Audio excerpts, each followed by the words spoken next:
What is going on, guys? Chip here. Welcome back to another Pokemon TCG video, where today I'm joined by a very special guest coming off of his second Regionals win of this season. I'm joined by Igor Costa. How is it going, man? How are you doing? All good. Yeah, congratulations, man. I'm sure it probably feels really nice. I do want to make a quick correction, guys. I believe last time I had Igor on for a video, I introduced him as the two-time Portuguese national champion. But I realized afterwards he's actually the four-time Portuguese national champion. First place Worlds 2012, second place in 2014, top four in 2015, two regionals this season, man. You've just been absolutely killing it in this game as long as you've been playing. This guy should be no stranger to you watching this video, you people watching these videos. Capping it off with a regionals win this past weekend must feel pretty nice, man. Yeah, second of the season. Last season was rough. I mean, you had a lot of top eights last year, so your name was still up at the top for sure. Yeah. But I know you always go in wanting to win, so. For sure. All right. Well, we are looking at the Drampa Garbodor deck that you played at Costa Mesa Regionals. This is really similar to the list that you got top 8 with at Dallas just a few months ago, earlier on in the year. So before we hop into the tournament report, I want to give you a chance to talk about the list, talk about the deck for maybe people who might not be familiar with it, like the general strategy behind it, and yeah, the two changes that you ended up making to the list. So if you want to go ahead and hop in, let us know how this deck works. So basically, the deck is built to counter the Zorak decks, which became a lot popular and dominant since Zorak became a card legal.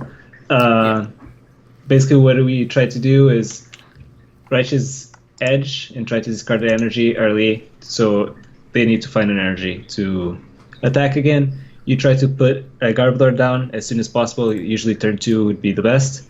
If you get to go first, it's a huge difference because you get to bridge it first, you get your Trubbishes, then turn 2 you're going to evolve. So you have Garbodor down, and then you stop abilities, and they don't get even to use a trade without finding a blower. So it's a big difference. If they go first, they always get to bridge it, and then you get your bridge it, and then they evolve and they get to trade. So it's kind of huge going first in this matchup still.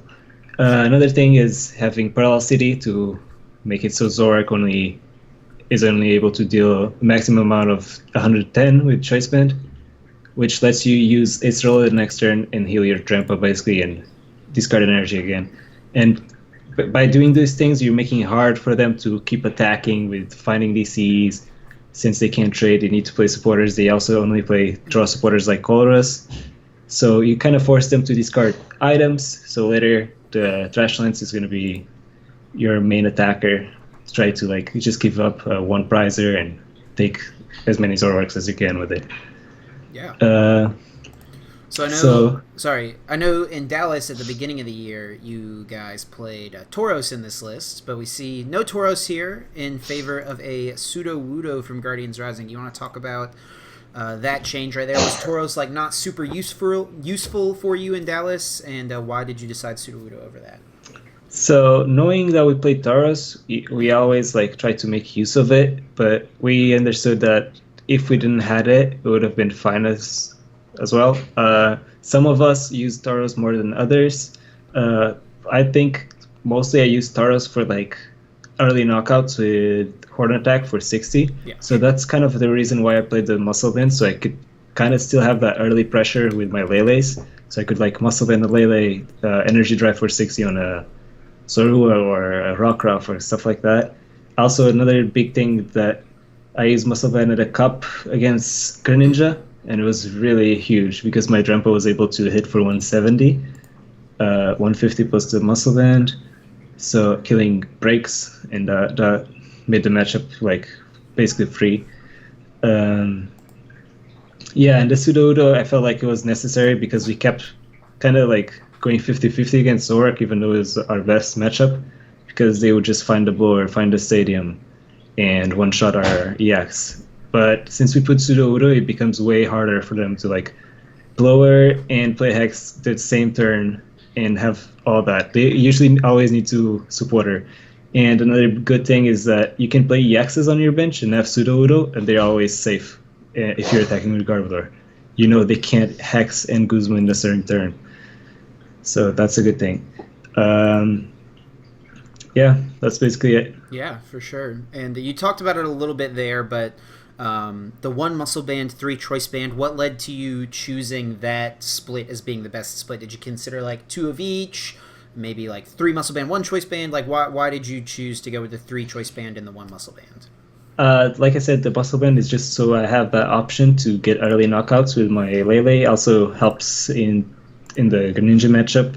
Other than that, I didn't really like it. I felt like I liked it more for the cup that I played it with than for this tournament. I did use it for like a early knockout on a Rockruff in my top 8 match. Mm-hmm. Other than that, I felt like Choice Band would have just been better because Sure. what ends up happening a lot is that you get Zoroark to discard like 10 items. So you're dealing 200 and you need the Choice Band for the knockout. But with Muscle Band, it's still 10 short. Another thing is attacking Lele. For example, I did this a lot where I would Choice Band a Lele and attack for Energy Drive for like 110. So next turn, I had a knockout on it. But if it was with the Muscle Band, I would only deal 100 and I needed like another Lele with Choice Band the next turn. Sure. No, that makes sense for sure.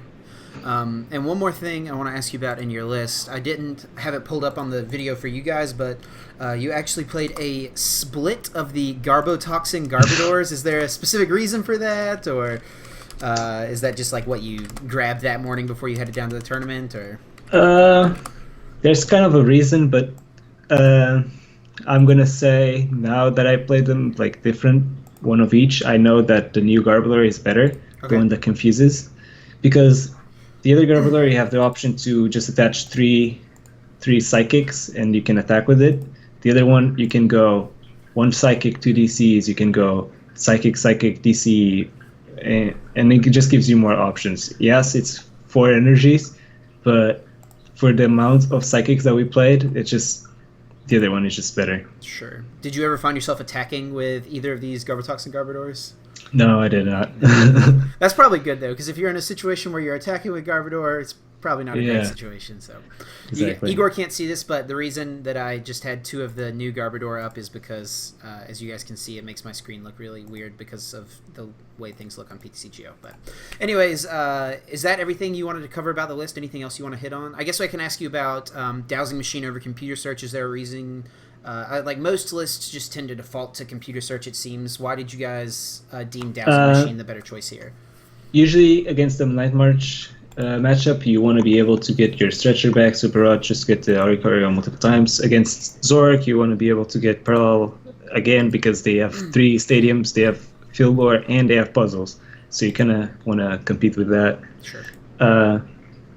Yeah, and just like an extra Versus Seeker for teammates later in the game, or Acerola, it's pretty good. Rather than just like computer search getting it off your deck, sure, but it's not an extra one, you know? Right. No, it makes sense, for sure. Okay, cool. Well, if that's everything about the list, I think you've explained it really well. We can hop into what the tournament looked like for you. Between Dallas and Costa Mesa, was there a lot of thought process into changing the deck or like picking a different deck for the new tournament? Like what made you determine that this was still the play for Costa Mesa? Not really. Like I didn't even had that much time to think about it. Mm-hmm. We just had like a tournament the week before, 2 weeks before. So I kind of knew, okay, we have Garbodor, we have Zoroark. Zoroark is the best deck. If I find something for the Garbodor deck that helps in that matchup, we'll play Garbodor. If not, we'll play Zoroark. And then I thought about the Sudowoodo. I talked to Jimmy about it. He talked to Azul. We barely even tested it, and it was just like insane that even if they go through Garbodor, they still have to go through Sudowoodo, and it makes it so much harder. So yeah, Sudowoodo, definitely MVP of the tournament. I think if we would have played at Dallas, we would have had way better finishes. Yeah. But yeah, that was it. So you were pretty much set on this deck like the whole night before the tournament, you think? Yeah, we just had to figure out. No, not really. Yeah. We just had to figure out like what to take out for the Sudowoodo. That was like probably the hardest decision. Well, cool. It obviously worked out, pulling out the Tauros and throwing in the Pseudo Udo. Got you to that finals and eventually to be a regional champion once again. So we can start back at the beginning. Walk us through what the day one of the tournament looked like. All right, so I have it here. So round one, I played against Buzzle Lycanroc, where basically what I wanted to do in this matchup is attach early to Trubbish because I never want to see either Drampa or Tauros. I mean, we didn't play Tauros, so... Sure. I don't want to see Drampa or anything that is weak to fighting. So I can go with Lele or Ikorio or attach early to Trubbish. I did got an attachment to Trubbish. He did not knock me out, and the next turn I found the Trashlands Garbodor in the Choice Band and DC and just KO'd like a Buzzle. Yeah.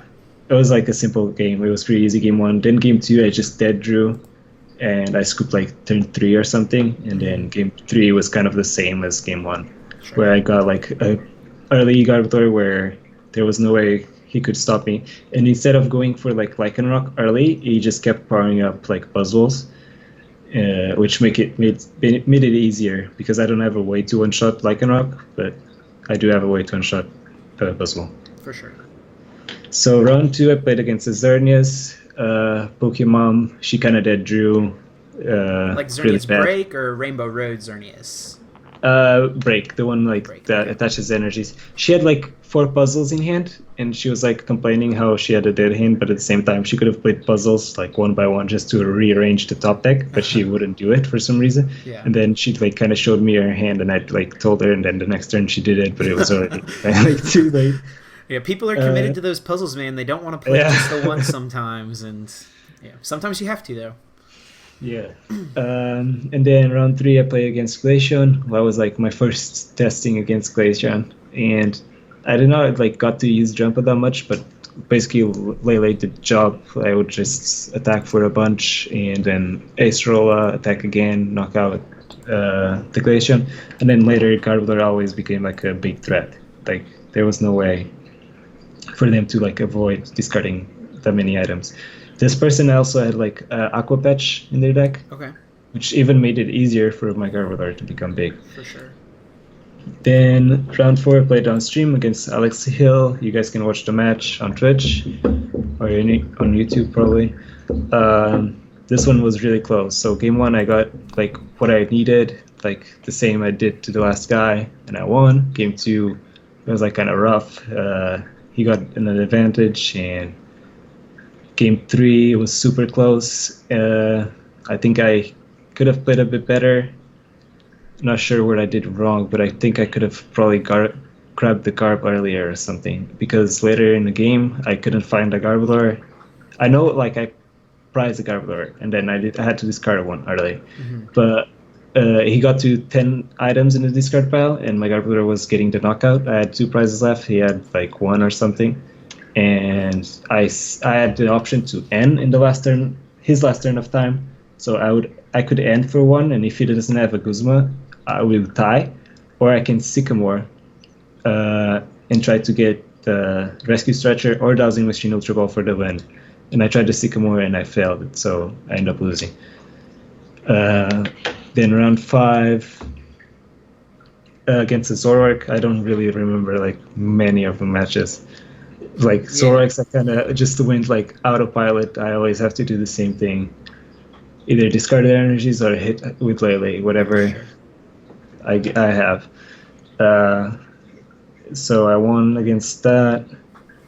Then round 7, I got another Glaceon, which it went better than against Alex, because Alex also had like stuff like Lusamine to get his stadium back, and he had 4 enhanced hammers, Barbarcle. So against Alex, I always had to build the Garbotoxin to stop Barbarcle.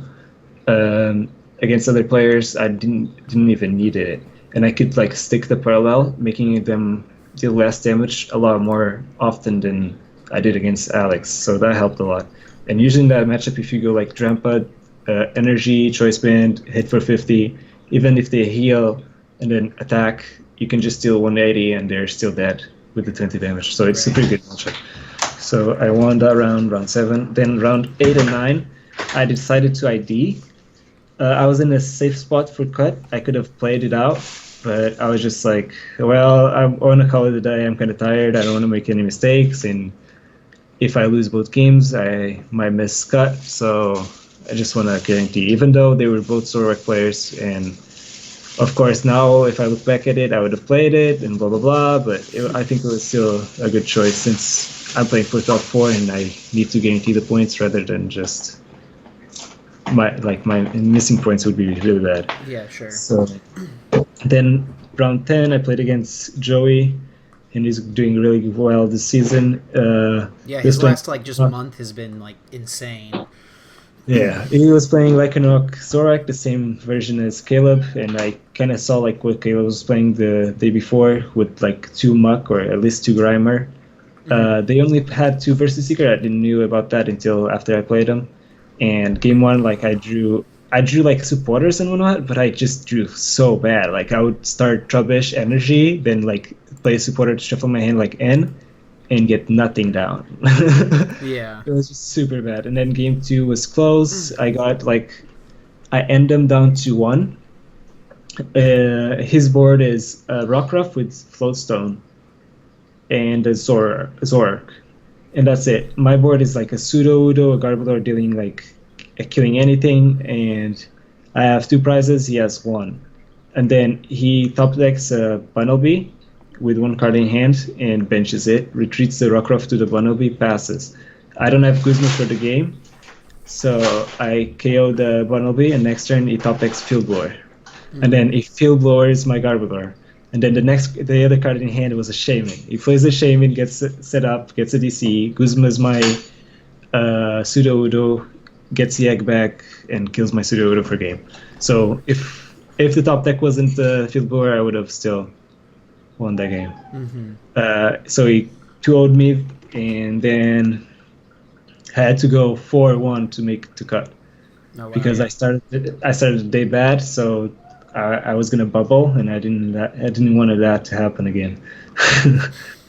So I got a bye, which was one of the players that played and made it to day 2, but he couldn't make it. So instead of just getting a no-show, they took him out of the tournament, and he got no prizes or points, which is kind of bad. But yeah, that was a whole like weird situation, I know. So I got a bye there, and then round 12 I played against Wailord, which I was pretty scared about. But this Wailord was kind of different. It played like a lot more items for what Alex Shemansky told me.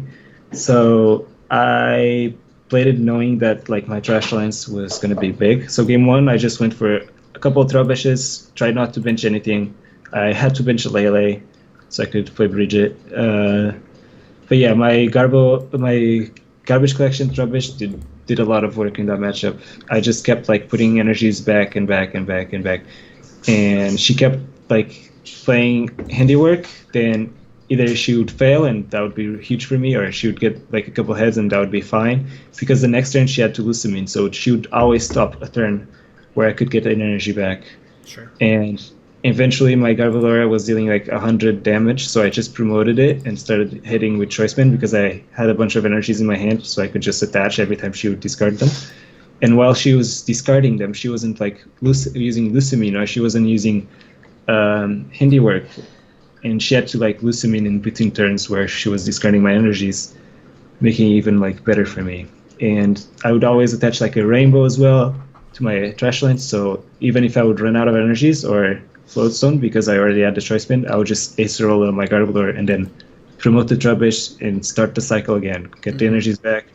And eventually she got to a situation where she couldn't play like more than one supporter, and she had to like AZ every turn or Ace Roll every turn, and she had to discard my deck and discard my energy.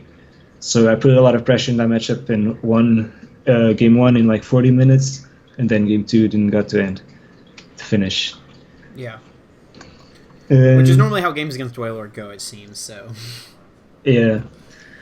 And then round 13 I played against Raul, Buzzwole Carpet Lycanroc, same as round 1, which I was fine with. It was a pretty good matchup. I already played it before. So yeah, he had a turn where he could have got like a break Carbink and he prized it. Then he searched for it and couldn't find it. and that was like the only thing he could have done to come back to that game. And then game 1 was kind of the same thing. It's just too good to have like game 2 I started with like Orikori or something like that and just try spend 120 on Lucario. It's just ridiculous. That's crazy. Yeah. Then round 11. Oh, I wrote what? No, it's not 11. Round 14, yeah. I played against a Zoroark, and it was a win and in. We could ID and fail and bubble, which was one of the options because like 1 or 2 30s would make it. But yeah, since it was Zoroark, I felt pretty comfortable in playing, so I played it out, and I won game 1, and then he beat me game 2. I don't really remember like what happened because, like I said, the Zoroark games are always the same thing. Yeah, you play against so many of them, it probably just like runs together. Yeah, so. Yeah, exactly. And then game 3, I go first. Yeah, because I was game 2, and I got my Bridget out, and then I pass. He goes Bridget, fills his bench, does like Shaman, a couple things. He was like looking for a float stone and a way to attack. I believe with like Lele or something like that. And then he plays a Colress during the same turn. Oh. I did not notice because he just attaches the DC to the Zorua. In my hand, I have a Lele. So as soon as he attaches the DC to the Zorua, I go to look at my hand to see if I have a DC so I can Guzma the Zorua kill it. Mm-hmm. And the judge catches him using the Colress because the judge is watching the match. Yeah. So he was like in the middle of shuffling, and then we had like an argument about it, trying to figure out what cards there were, and there was no way to tell it like where they put the cards because he took like 9 cards out of his deck, even though he had 4 cards in hand because he shaman, then attached the DC, then he played Colress, and there was 9 cards on the table, so end up being a game loss. So it kind of sucks to win that way, but a win is a win, right? So. For sure. Always unfortunate when those things happen, but like you said, a win is a win. Yeah. You take them when you get them, and it's just a reminder, guys, to just always make sure you're keeping track of that kind of stuff. And so that's something like that is a very easy mistake to make. You're just kind of been playing for 15 rounds, pretty tired at that point, I'm sure. So these mistakes can happen, but you got the win, and you're headed into top 8. Now, when the bracket came out, who did you see you were up against in top 8? I was playing against Caleb, so my loss in day 2 was against his deck, basically. Mm-hmm. And I know Caleb, and I know he's pretty good. So, yeah, but the matchup was still the same, was still fun. As long as I don't draw the way I did against Joey, it's going to be fun. So, game 1, I won. Game 2, I kind of messed up. I think I could have won that game. I just don't think I played perfectly. Pretty sure I could have won. And then game 3, I got my lockdown, and there was a point in the game where I have 9 cards in deck, and I need Guzma for next turn, so I just win the game next turn with the Guzma. And I Sycamored, because he's like dead drawing, I Sycamored, and I leave myself with 2 cards left. So this leaves him opening for the Bunnelby to knock out my deck, discard my deck and win, but it didn't have it, so I won that game. The turn after that. Man, that's really, really gutsy to go for that. When you know your opponent plays the Bunnelby, you're going to put yourself at 2 cards. That's so crazy. Yeah, he already discarded it. Okay, so he would have had to draw like that, Floatstone, Stretcher, Energy. Like he probably needed a lot to do it, but yeah, man, that's wild. Yeah. So and then top 4. It was streamed, so you guys can watch it. It was against Alex again, Glaceon. This time was way different. I got better setup, and he prized game 1 3 EVs, so he couldn't get a second Glaceon out. Yeah. I also, as soon as he took the prize, and I saw that he had 3 bench and 1 Glaceon, I was like, no, this parallel, instead of being for damage, is going to be to block him for playing that other EV. And he actually stacked that turn on the board, so he couldn't play it down, which was lucky. And then game 2 was basically the same, but yeah, I don't really remember what happened. You guys can just watch it. All right, well, that was wrapping it up for top four, and you're headed into the finals. You want to walk us through like kind of what you were feeling at that point. I'm sure you were like really excited. Was there any sort of nerves? You're obviously a guy who's been at the top stages of the game for a long time, so I'm sure you're like used to it. But you still find yourself getting nervous, maybe a little bit in some of these situations. Actually, I was pretty fine with already getting like second or whatever, and then again, when I looked at the top eight, all the matchups lining were like amazing for me. I would rather get the Toad in finals than the Zoroark because Toad is, oh my god, it's just so free. Yeah, Just Draco's very good it's inside so percentage. free. Yeah. But yeah, I got the Zoroark, but it was still fine. I was just kind of like scared of the red card combo because if he gets it early, he could just like win with that, Yeah. like turn one gets it. And then I was like also trying to be like, if I go first, it's way easy. It's basically a win. If I go second, it's rough. So as soon as I got the flip and I knew I was gonna go first, I was way happier about it Yeah, and for more sure. comfortable with it. Yeah. So you want to run us through real fast what those games looked like? I know it was streamed, so you guys can watch those things on the Twitch VODs. I'll leave a link to the day 1 and day 2 Twitch VODs down below, so you guys can watch those things. But just run us through real fast what those games looked like. So against Finn and against a lot of Zoroarks this weekend, I went for a different strategy and I did at Dallas. So Dallas, I played it like I would go jump try to discard their energies. This time I kind of went more aggressive, where I would go Lele energy drive for like 110 with the choice spend and DC, just to put the pressure. Because if you take the Zoroarks early out of the board, what's gonna happen is they're gonna run out of trades. They're gonna be able to find those turns where they have lower and they have Skyfield, but they won't have enough trades to back it up. So it was really good strategy in my opinion to do that. It worked out against Finn. Game 2, I could have promoted something at some point, not giving up a Lele.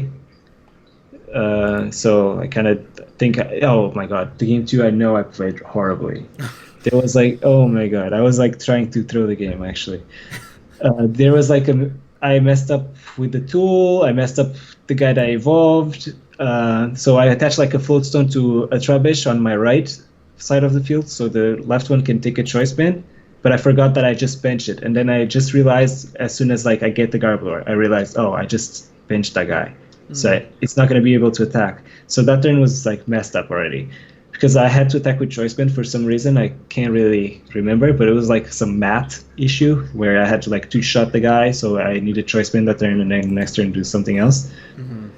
And yeah, so it took that option away. So I ended up attacking with Lele, and then he had knockout on the Lele and just took 2 prizes, and that was awful. Yeah. Then game 3. I played it like similarly the way I did. He got down to like 4 prizes, where I have like game in hand, unless he picks up all the eggs into his hand, and even if he does, it's not that big of a deal, because I have 2 more turns, because he has to deal with the Garbler to go down to 3 prizes, so that automatically gives me at least 2 more turns where he has to kill an EX and then a non-EX. And with those 2 turns, I could have just gone like Guzma, kill your Zoroark, then kill Oricorio, kill an egg on the bench, or just do it the other way around. So I had plenty of time to win the game. It just was nice to get the out of Oricorio and win with it. For sure. Yeah, for those who haven't seen it, it was really cool watching at the end of the game. Igor came in with Oricorio's Supernatural Dance, a tech that's really... This card is here for the Night March matchup, and he was able to make use of it against these Zoroark decks that try to abuse this 30 HP execute, and there was a damaged Zoroark as well, so multiple prize turn, and that was definitely a really cool play to win the game, I would say. Like you said, you had ways to win regardless, but it was a really cool way to finish it, I think. Yeah, it's also funny that I got to use Oricorio finally against Finn, because at Dallas I prized it, I think 1 or 2 games even against him, and it was like my last prize, and I never got to use against his Night March. So yeah. Finnegan, who Igor played in the finals, top 16 Dallas with Night March, so where Oricorio would have been good against the Night March matchup, Igor apparently didn't get to use it, so finally getting to come out here and win you a regional championship, netting you 200 championship points, $5,000, and where's this put you at CP wise now at this point? 1,200 something, Wow. like just really low something. So Getting it's close like to that third invite, it seems. yeah, I already got it. The third invite, yeah. Yeah. So how does that put you as far as like top 4 standings go for things like the North American Internationals coming up later in the year? It actually didn't like matter at all. It didn't move me, which is kind of crazy. Winning originals and not moving at all. Wow. That's crazy.